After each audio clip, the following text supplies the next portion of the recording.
ग़ारी साहब, इस स्टेटमेंट को अब ख्वाजा आसिफ की आप कैसे देखते हैं? लंदन की बैठक के हवाले से भी बात करूंगा, लेकिन ख्वाजा आसिफ की जानिब से जो अब इलेक्शन करवाने के हवाले से बात की गई है वो भी नवंबर से पहले, तो क्या समझते हैं कि एक महीने के अंदर ही पाकिस्तान मुस्लिम लीग नून के हाथ पांव फूल गए हैं और वो चाहते हैं कि अब इलेक्शन करवा दिए जाएं?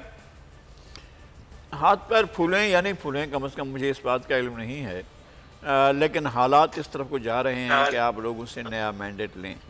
और इससे पहले 3 असम्बलियों ने लगातार अपनी मुद्दत पूरी की है। ज़फ़रुल्लाह जमाली से जो शुरू हुआ था और जो चला इमरान खान साहब तक जितनी भी असम्बलियाँ आई उन्होंने अपनी मुद्दत पूरी की। ये वाहिद असम्बली है जो इमरान खान के दौर में आई है और ये अपनी मुद्दत पूरी नहीं कर पाएगी और शायद उसका सबब भी जनाब इमरान खान साहब हों। तो इसलिए कि उनका मुतालबा ये है कि इलेक्शन कराए जाएँ, जबकि 1 महीना पहले वो हर रास्ते में हर रुकावट खड़ी कर रहे थे कि इलेक्शन ना हों और इलेक्शन की तरफ ना जाया जाए और हुकूमत को अपनी मुद्दत पूरी करनी चाहिए और आप इंतज़ार करें और आप जो हैं वो 2023 तक इंतज़ार करें, उसके बाद आएँ। फिर उनकी इस्लाहात का मामला था।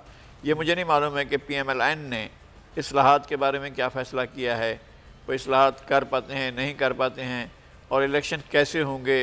वो जो पहला वो था लॉज थे और इलेक्शन रिफॉर्म जो हुए थे जनाब नवाज शरीफ के दौर में, उन पर इलेक्शन होंगे या अभी जो तब्दीलियां हुई हैं उन पर होंगे, और क्या कि पाकिस्तान में जो दीगर ममालिक में ओवरसीज़ पाकिस्तानी हैं वो वोट कास्ट कर सकेंगे या उनके लिए कोई कोटा मुकर्रर किया जाएगा सीटों का। बहरहाल बहुत सी चीज़ें हैं जो अभी तय होना बाकी हैं, लेकिन ये एक इंडिकेशन आ गया है कि इलेक्शन होने जा रहे हैं।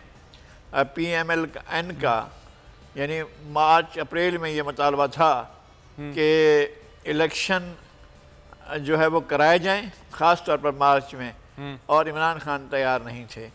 और आज इमरान खान मुतालबा कर रहे थे और शायद PMLN को मुश्किल पेश आ रही थी, लेकिन PMLN ने इस सूरत हाल पर काबू पाया है और वो जा रहे हैं इलेक्शन की तरफ। ठीक है राना एहसान साहब, क्या हो गया? आप लोग तो कहते थे कि पाकिस्तान तहरीक इंसाफ की हुकूमत नाअहल है, इनको समझ ही कुछ नहीं है, मुल्क का बेड़ा गर्क करके रख दिया है, हमारे पास एक तजर्बाकार टीम मौजूद है, तो अब 1 महीने के अंदर अंदर ही इलेक्शन की बातें शुरू कर दी हैं। बिस्मिल्लाहिर्रहमानिर्रहीम। सबसे पहले तो मैं आपके इंट्रो के ऊपर थोड़ा सा कमेंट करना चाहूँगा। ये भी कहना बिल्कुल गलत है कि फैसले जो हैं वो लंदन से हो रहे हैं, कोई ऐसी बात नहीं है। और ये भी गलत है कि वज़ीर आज़म अपनी काबीना को लेके जो है वो लंदन चले गए। ना वो अपनी काबीना को लेके लंदन गए हैं और ना वो वज़ीर आज़म की हैसियत से वहाँ लंदन गए हैं। ये हमारा एक पार्टी का इजलास है, पार्टी मीटिंग है, जिसके अंदर 6 से 7 लोग जो हैं, जो सीनियर क़यादत में गिने जाते हैं, जो सेंट्रल एग्जीक्यूटिव कमेटी के मेंबर हैं, वो एक PMLN का मुशावरती मीटिंग अटेंड करने। तो सर इस इजलास की, इस मीटिंग की सदारत कौन कर रहा है?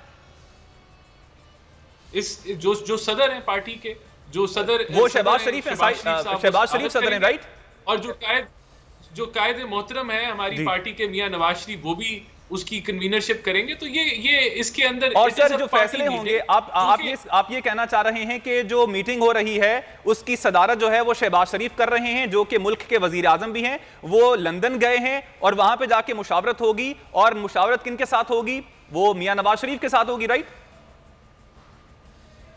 बिल्कुल, जो हमारी party, it is a party meeting.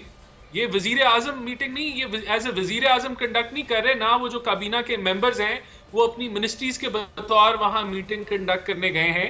ये हमारी पार्टी की इंटरनल मीटिंग है, जिस तरह जो है वो 20 मीटिंग को साइड पे कैसे कर सकते हैं?